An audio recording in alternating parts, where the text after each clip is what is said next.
Okay, so I was just teaching y'all about the matrix. In my last few slides, you can check that out.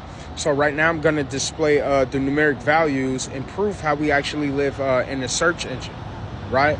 We actually do emphatically live in a search engine. Is that the matrix? Yeah.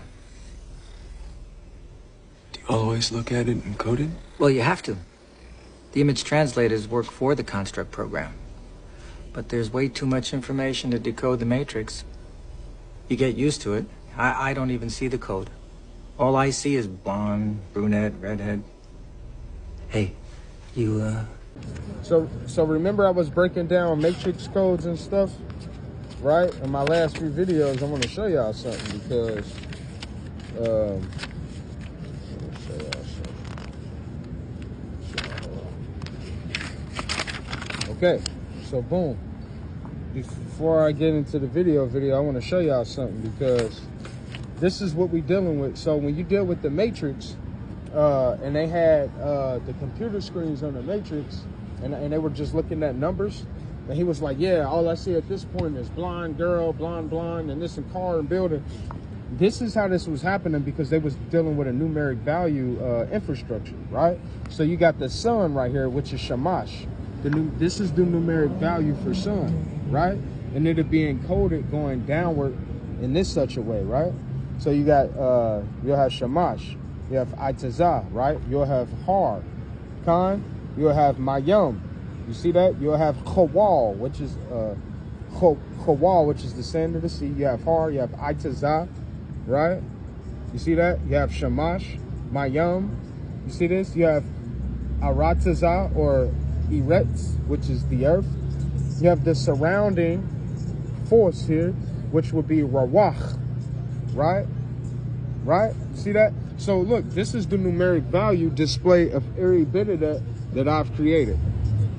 This is the numeric value of all of that, right? And this is what they were seeing in the matrix. Check out the next slide. Dealing with the earth and its value. So again, you have my shamash, which is the sun. You have the sun. Then you have itazah. Itazah. This is the itazah would be the trees. Con. Then you have har, which is the mountains. Con. Then you have mayum, which is the water. Right. Then you got hawal, which is the sand. You have the sand, hawal, right? What's that? 1,290. 1,290 would be Aratazah, which is the earth. Con. Aratazah. So this is what the matrix code of everything would be. So this is the earth, Aratazah, time and in code. Then you have Rawah, which is 278. Rawah.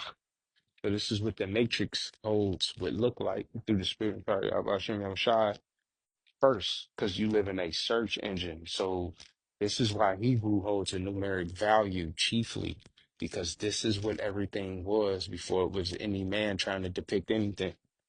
Well, I went and made this for you. Right?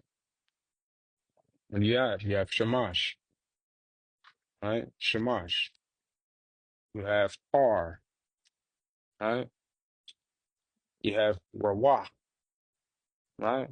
You have Mayam, right? You have Hawal, Khan, Atazah, which are the trees, right? You have Iratazah, Khan. So again, this is literally all based upon and predicated upon this matrix system that we live in. And in this world that you live in is a fake. I mean, it's not one that's necessarily fake, but it's a simulation. It's a search engine. That's what this is. Nothing else happened but this being that. All right. So I want y'all to understand that. And numbers do not lie, which is why Zaf Amath, This is the truth of what? Hayah, which is life. That's it, man. I didn't want to make this too long. And I'm actually going to do some more stuff to where I have more numbers so we can see what these codes is. It is a real an understanding that we look at. I'm gonna actually work on the first Bible filled with nothing but numbers and matrix code through the spirit and power of Yahweh Hashem Yahushua. And with that, Shalom.